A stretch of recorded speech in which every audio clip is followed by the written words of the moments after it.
Are heroes misunderstood? In a world where most people are expecting someone else to come along and save the day, yes, most heroes are misunderstood by most people. That's part of the price that we pay on the hero's journey. And we soon learn to understand that, because it can wear us down, and we don't want that to happen. We have to stay motivated and encouraged and realize that a lot of rejection comes with this message. It's part of going down into Plato's cave. No one pretty much wants to know that they are the problem and therefore the solution. And yet, for us, the people who realize that, we realize that's good news. That's not bad news. But it's scary for a lot of people because it requires change. So what happens as a result? Well, when you go around and you want to help people and you tell them about a solid food vacation and eating a simple plant-based diet, what happens with most people is they quite literally just shut off their frontal lobe. They really don't want to entertain this idea. The idea of never eating another cheeseburger for some people is just too frightening. And they are going to find a lot of people who will tell them what they want to hear. So this is a very difficult message. The best we can do is lead by example. The best we can do is to just not give up. Realize how important this is. The way I look at it, I don't care if I piss 100 people off if I can save one person's life.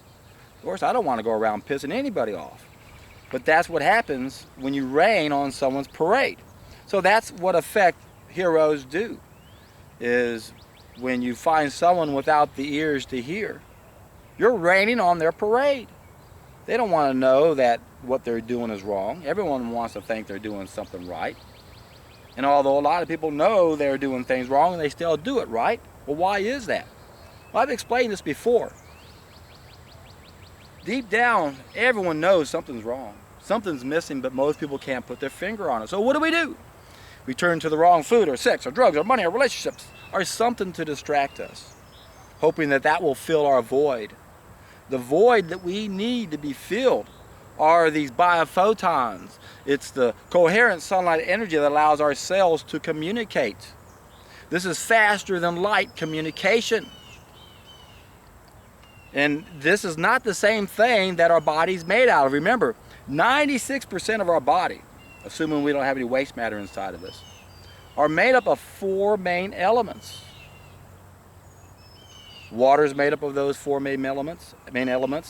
Most of our protein is made up of those 4 main elements, except for 2 amino acids have sulfur and 2 have iodine. Otherwise, there's carbon, hydrogen, nitrogen, and oxygen. Water, hydrogen, and oxygen.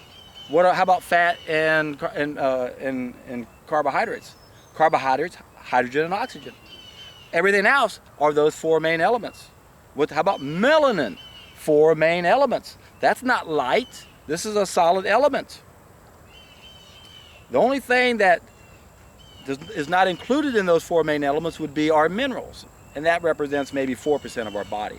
So if we don't have a bunch of garbage inside of us, 96% of our body is made up of these 4 main elements, and that's what creates the everything in us: our bones, our tissues, our cells. And then how do those cells communicate? They communicate with sunlight energy, biophotons. That's why I emphasize this in almost all of my videos. The most important thing we can do is stop destroying the nutrient that feeds one of our senses. It's why we struggle. It's why we have a dark side to our behavior that's keeping us where we are. It's amazing how many problems can be traced back to the fall of mankind.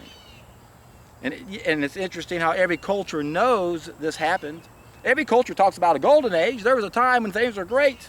Something happened. And yet, can you find anybody who really tells you what that is? I'm convinced I know what it is. It's cooking our food. What does cooking do?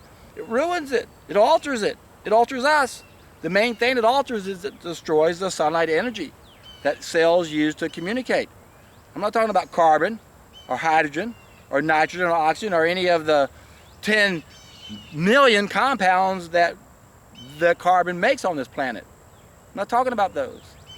I'm talking about the coherent sunlight energy, the faster than speed of light sunlight energy that helps us feel that we're all one. And without it, we have the wrong mentality. Because we only have 5 senses, we're supposed to have 6.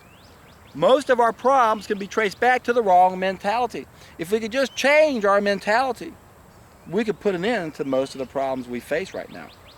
But we can't think our way into this. It's got to be done through nutrition.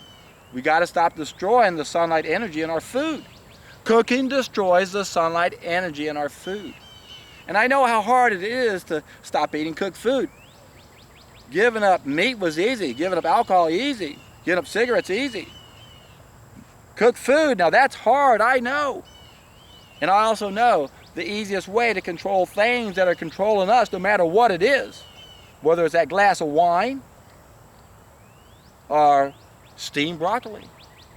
It's a solid food vacation. That's why I tell every one of y'all, when you do it, you're in for a treat.